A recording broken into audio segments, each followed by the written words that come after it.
Hello, hello, hello. How are we all this evening? Nice to see everyone. I'm doing a sound check first.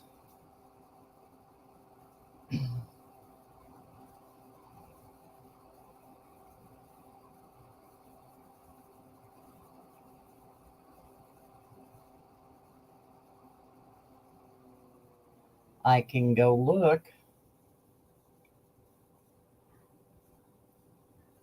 Hold on, and I'll tell you.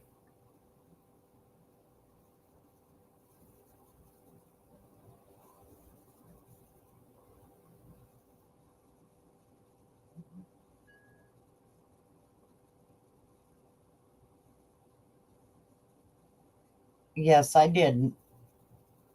Thank you. I did get them. Hello, everyone. Just waiting to see if that's all or not. It's okay. We can still go ahead and start. Because I told you I'm invested in this, so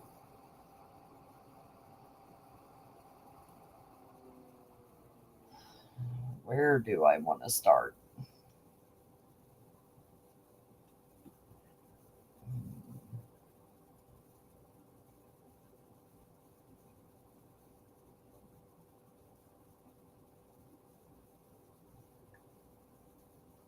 No, not that one.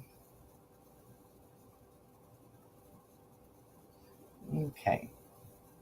And we know that the mother has already had a hearing. So we will see. See, I'm on the 36 one.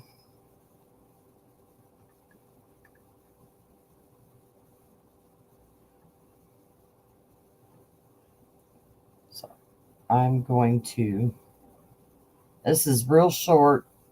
It says it's only 45 seconds. But I guess I can't.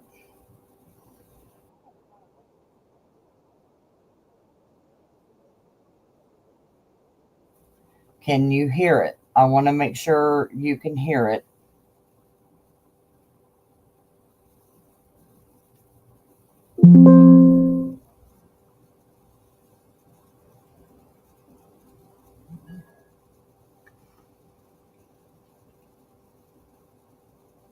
Okay, hold on.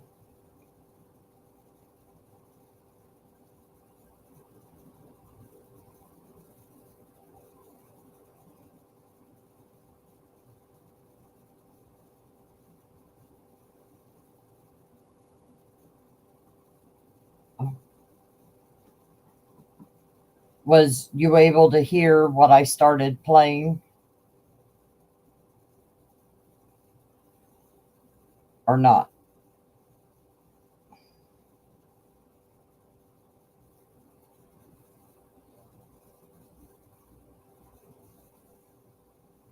Okay.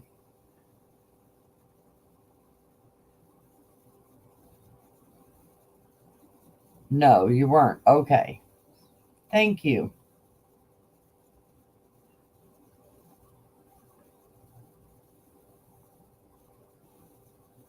I will back it up and we will try again.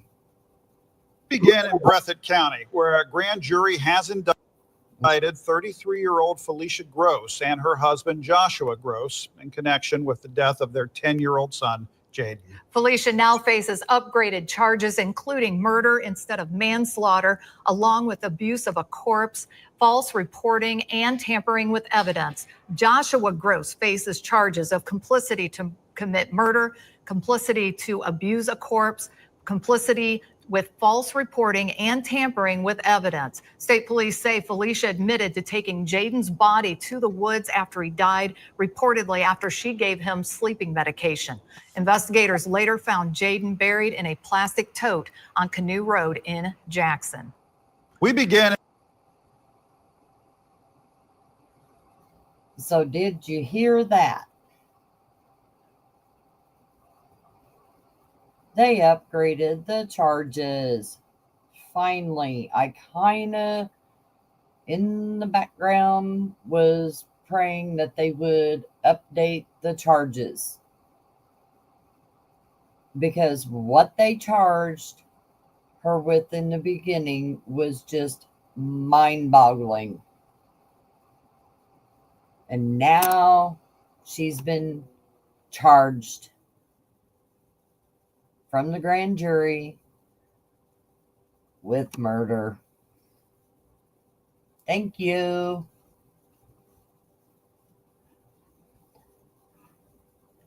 Now, they said a term, and I looked it up.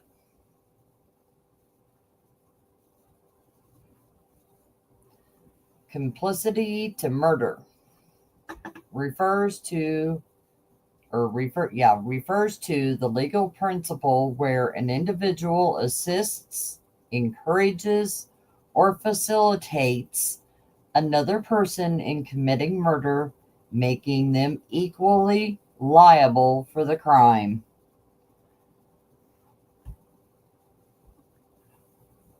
I wanted to make sure I was thinking correctly before I said anything. So, what say you on that? I say, I wonder how harsh his charges are going to be.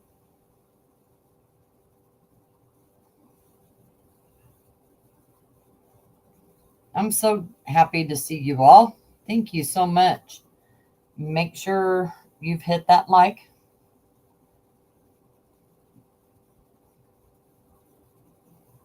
Funny you said that. Funny you said that, Cynthia.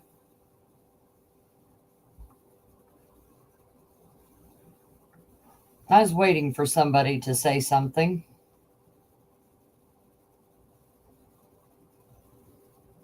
I know you didn't mean it in the way that I'm thinking. But guess what? Rumor has it they found a buried gun. We don't know when.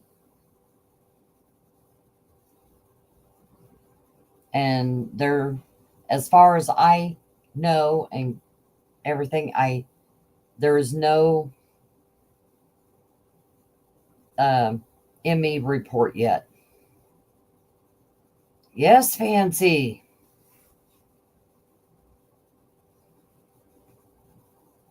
I read that today.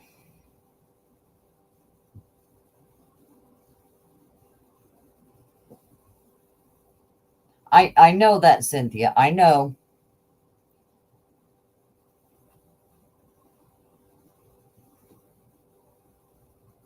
Yes, I agree. Thank you, though, for not typing it.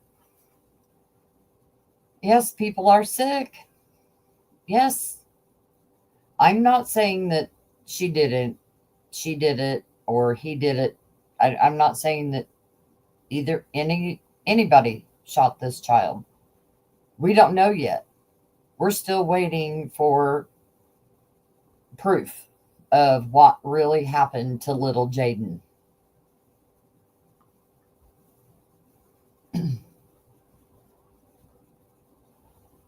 Okay. Let's see, I can get rid of 36 since I've already done 36. So that way I can keep track of myself here.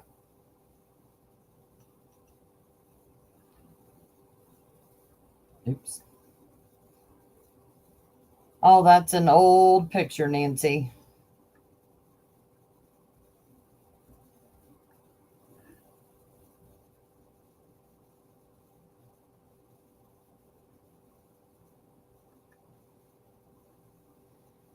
And WKYT was there at Felicia's hearing. But guess what? No audio. So there's no point in even showing it to you because there's no audio. I mean, I may pull it up and show you her, but there was no audio. Let's listen to this.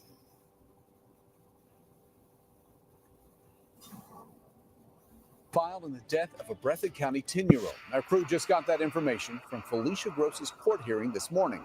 Her son, Jayden Spicer, was found dead on Canoe Road last week. She was charged with manslaughter. Felicia is now facing a murder charge, in addition to corpse abuse and tampering with evidence and witnesses.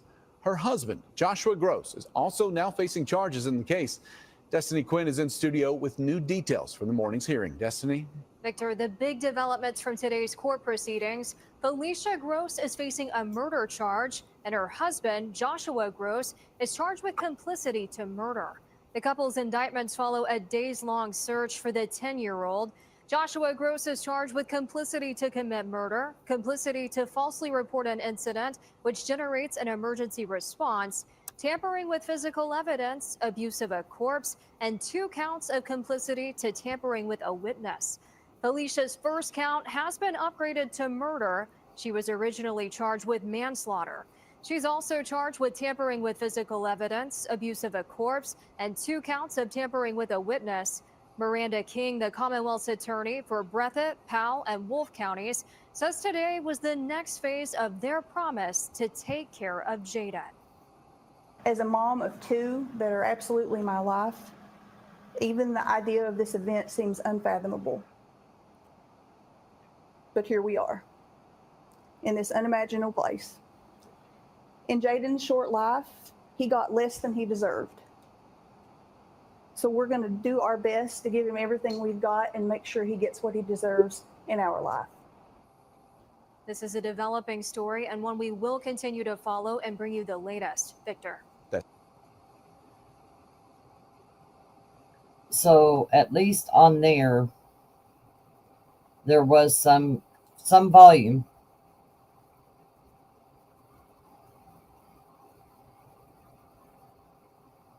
But I'll show you.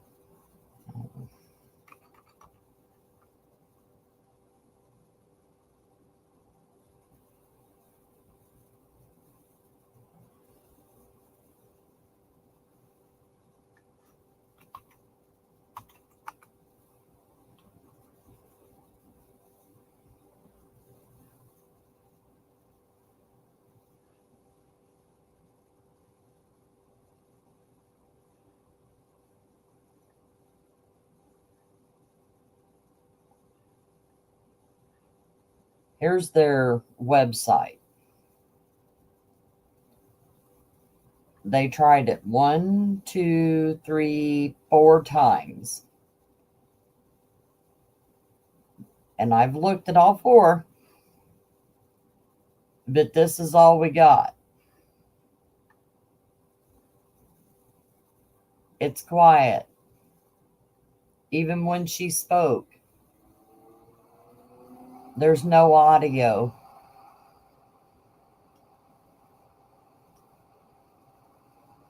I mean, really. So if they're going to cover the trial, hopefully they will. Hopefully we can see it. But I'm concerned that nobody's going to know or be able to hear.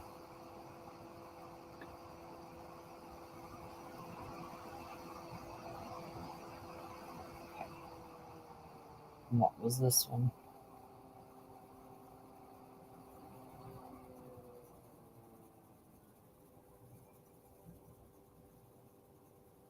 yeah, this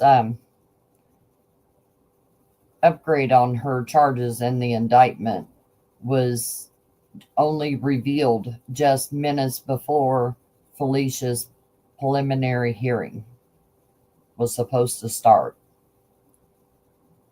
And I know everybody was saying that he was found near his grandma's grave, but Jayden's body was discovered August 12th in a heavily wooded area off Canoe Road. So,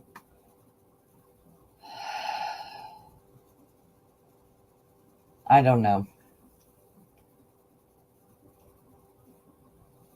It wasn't near a cemetery or at a cemetery. Yes, very true, Ruby. And I done a little digging. I went with my daughter one day to a luncheon. You guys were in chat over the dockets. And it was for a foundation.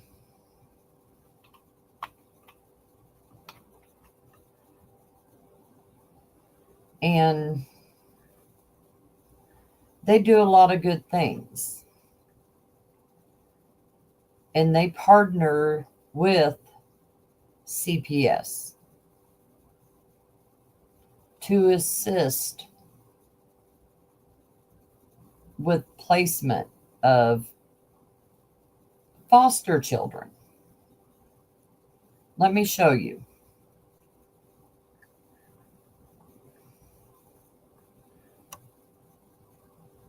It's called Isaiah 117 House.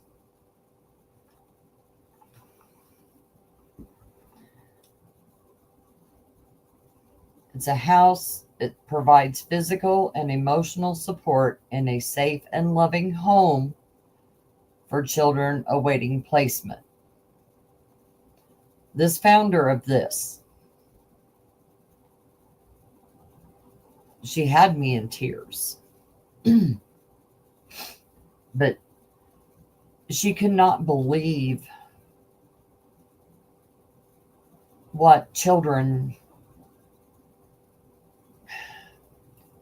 no, not what, but how they had to handle the children that they took from families. There was no place for them to stay. They were just staying on the floor of whatever CPS office. Why? I don't know why. Let's see what the about us.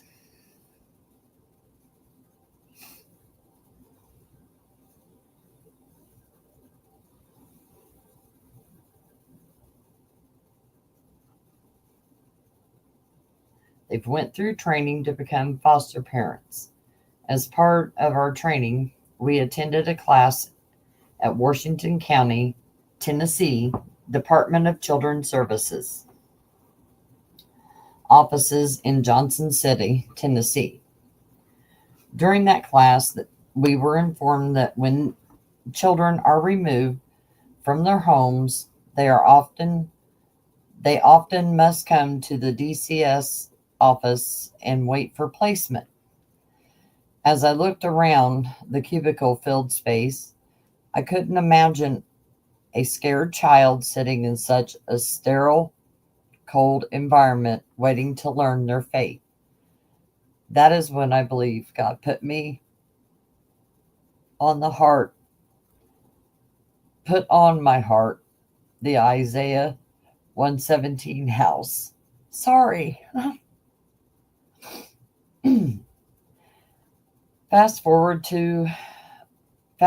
1 year to November 5th, 2015. I received a call from Carter County.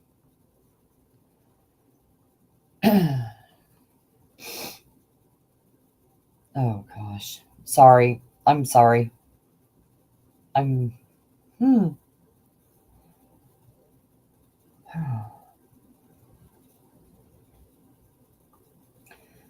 But it got her thinking. It got her and her husband talking.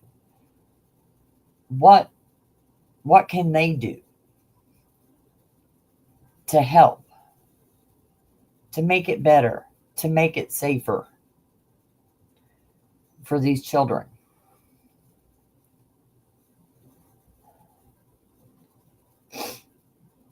Their purpose? When children are removed from their homes out of the concern for their safety,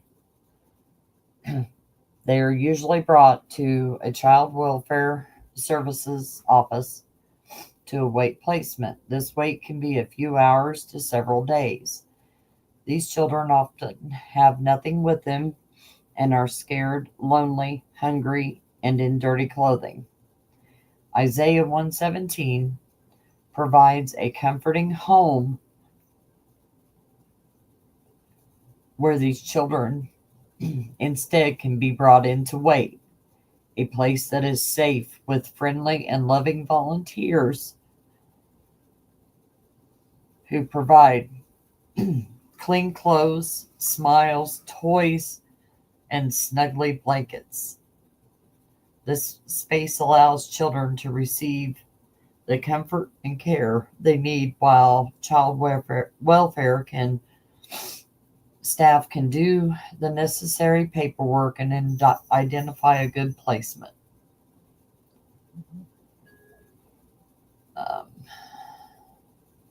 As you can see, locations.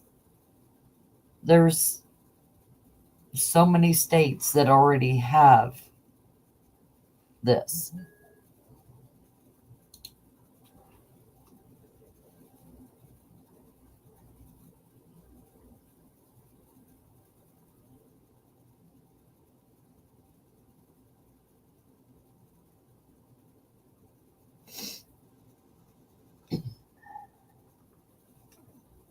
Virginia, Texas, Tennessee, South Carolina, Pennsylvania, Ohio, North Carolina, Michigan, Kentucky, Iowa, Indiana, Georgia, Florida.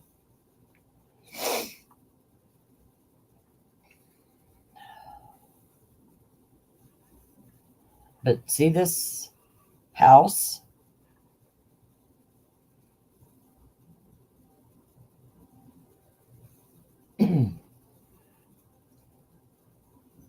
That's, darn it.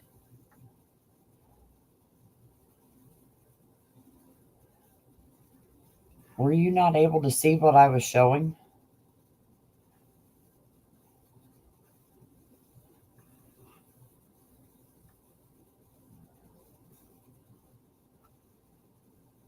Did it even show up? I bet it didn't.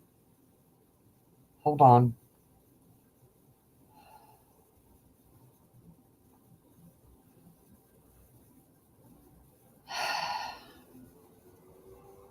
Here I am showing you, and you couldn't even see it. This is Isaiah's house. Look at the house. This is the original. This is the first one. This is a picture of.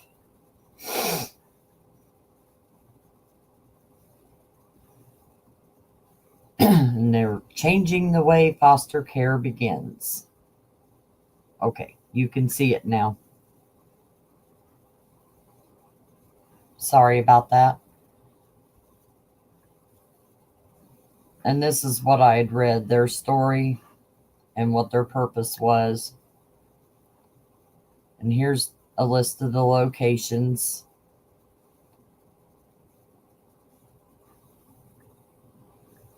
In Indiana, there's 1, 2, 3, 4, 5, 6, 7, 8, 9, 10.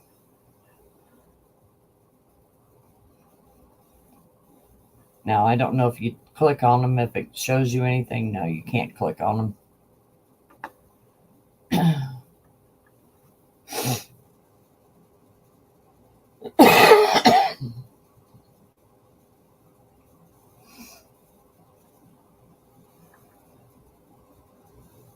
But there's all kinds of things.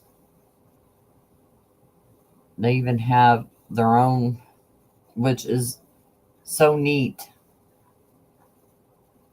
I have a bracelet that I got.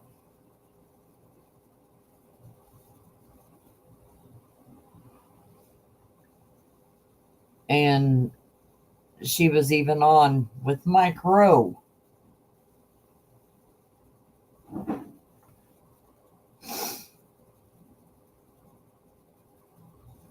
Here, let's look at a.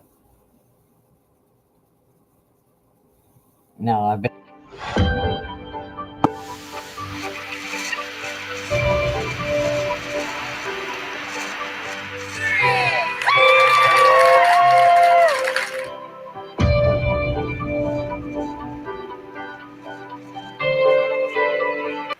Just watch. They build these houses from scratch and fill them.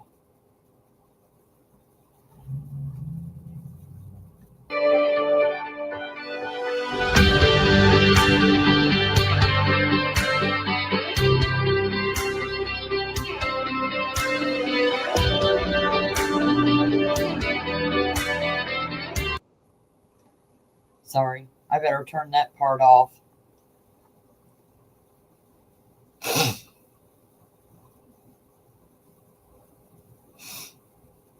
I don't want to get hit for music, so I cut that off.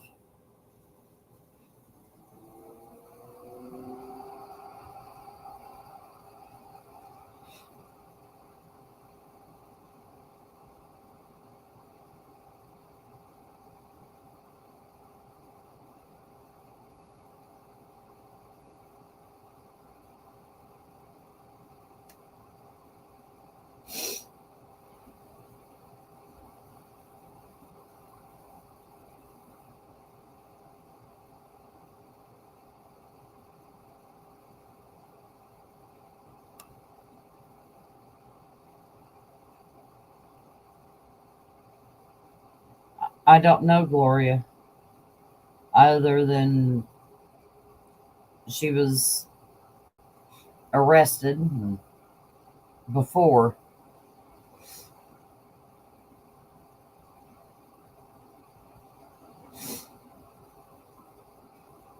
But if their area had one of these, you know,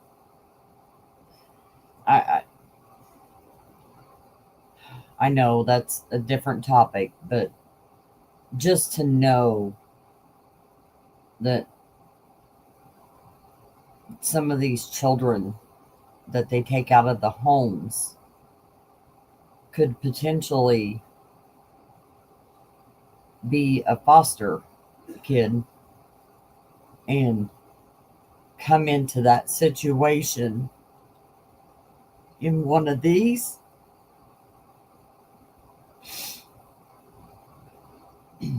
I think that would make so much difference.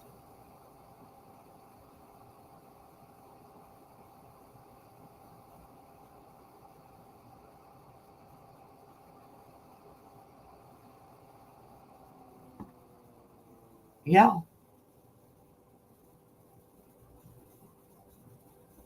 And we got one. That's what I went to. That day I said I was going to a luncheon with my daughter.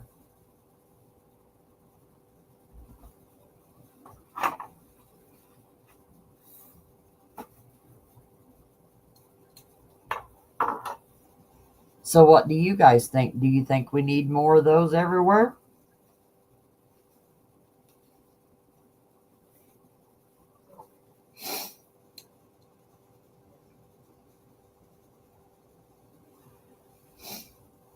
I think it's a good thing.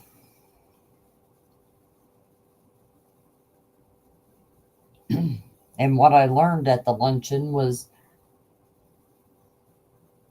they partnered with CPS.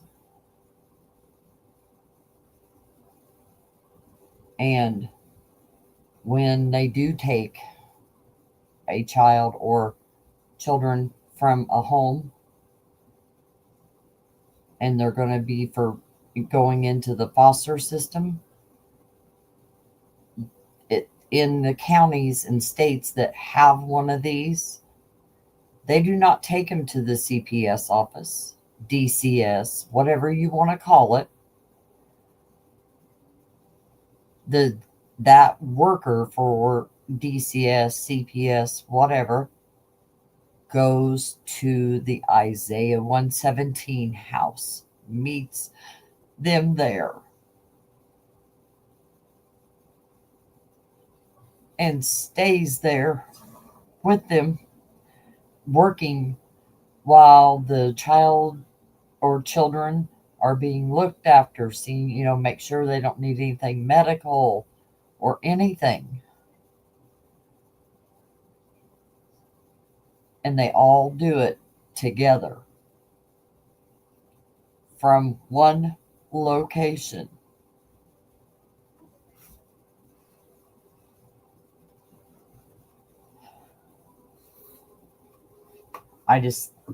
That's one thing I've wanted to share with you guys, is about the Isaiah house.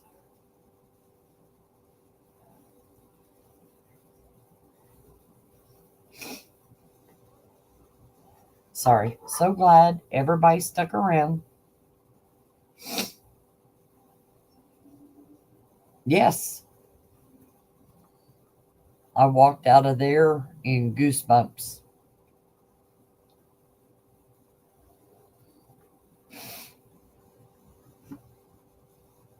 Yes.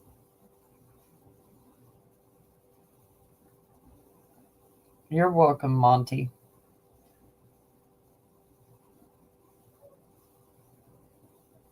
Yeah, you should look into them. They do have them in Florida. I didn't see where at, but it's all volunteer based. Granted, you have to pass background check and everything to be on the volunteer list. My daughter, she volunteered, and she runs her own cleaning business, and she's volunteered time to go in and clean for them. Hi there.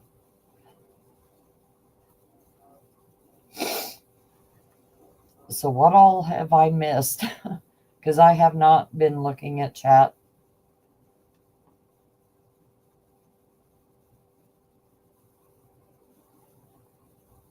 Now, I'll tell you, they don't have a want or a need in there. I mean, besides, but tangible things, clothing, food, whatever. They have it. And it's all donated.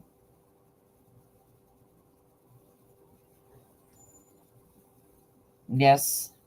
Yes.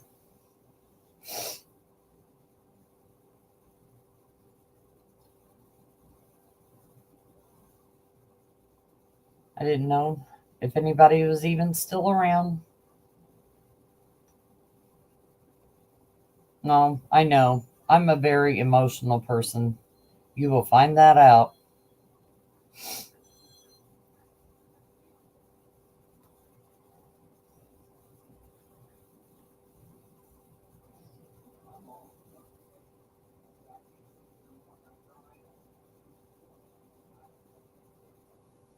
Yeah, no, that's another issue, Cynthia. We qualify for beads, and it's BEDDS when we got custody of our next to last grandson. And one of the services is respite.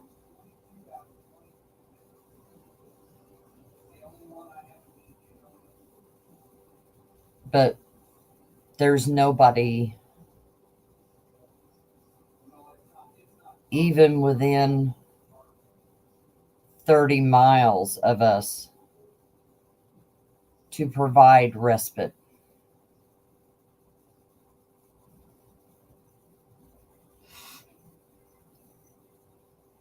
Oh, we could be sisters. Oh, yeah, we could be, you know.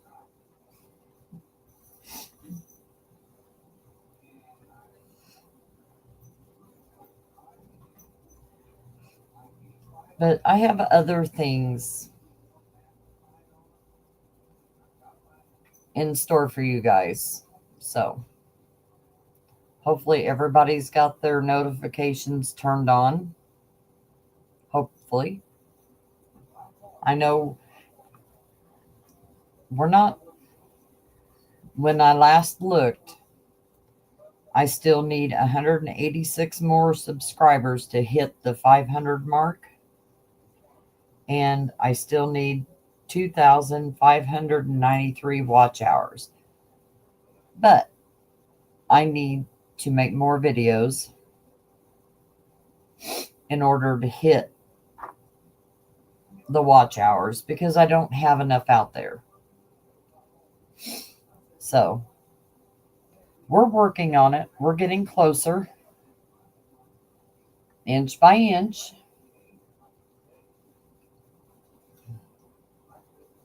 But even before then, I'm still going to bring on some people that oh, yeah, I have 314. I still need 186 more to hit the 500 subscriber mark.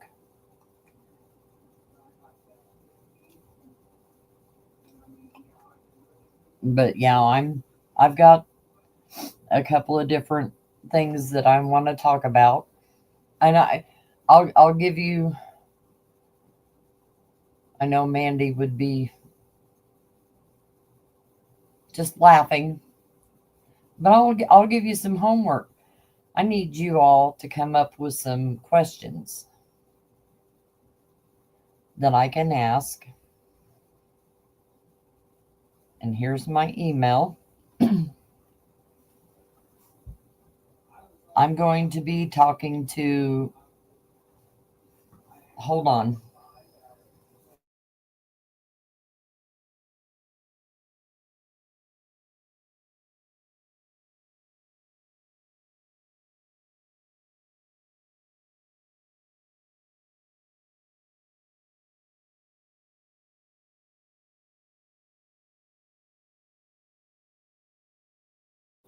Sorry about that. Anyway, I'm going to be interviewing a local sheriff because I have questions. I have concerns about alerts, Amber Alert, Silver Alert, you name it. I want someone to talk to about those concerns. So if you have any questions that you would like me to ask, I would be grateful. And I would ask for you.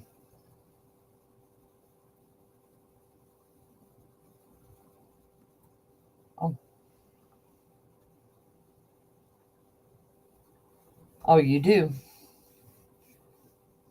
I thought so too.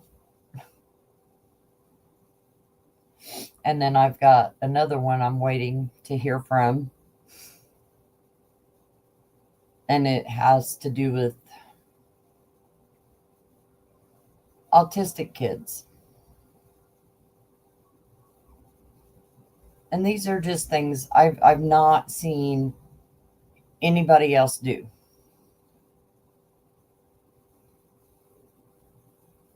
All I've seen others do is complain and everything about everyone else. And I'm no, we're not going to go down those roads.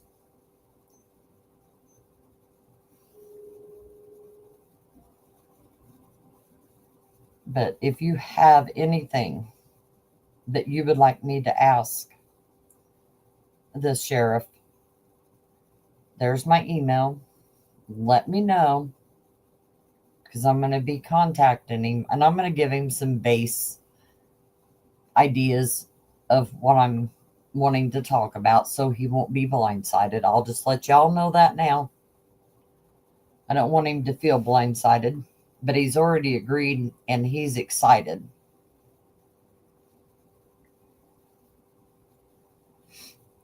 So, aw, you're okay. Oh, thank you.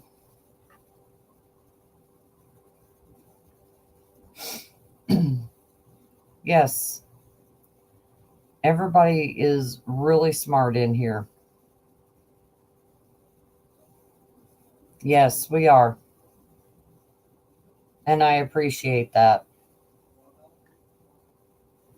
But yeah, sorry I wasn't on camera because I knew that I would start crying. So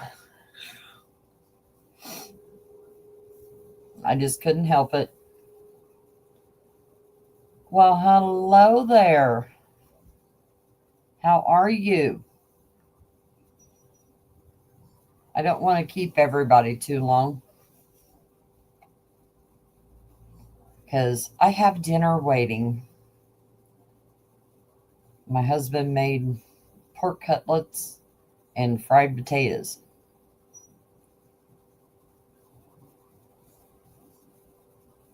And I'm rather hungry. So thank you for showing up. Please make sure you've hit that thumbs up. And oh, thanks. I don't have to be on camera. Thanks. I know, but I do. I think it makes a difference sometimes. But it's just me, and I understand. Not everybody wants to. But I will see you next time. Thank you all so much for showing up. I greatly appreciate it. Everybody have a great night, and I will see you next time. And if there's more information that comes out, I will set it up and we will talk about it. Bye, guys.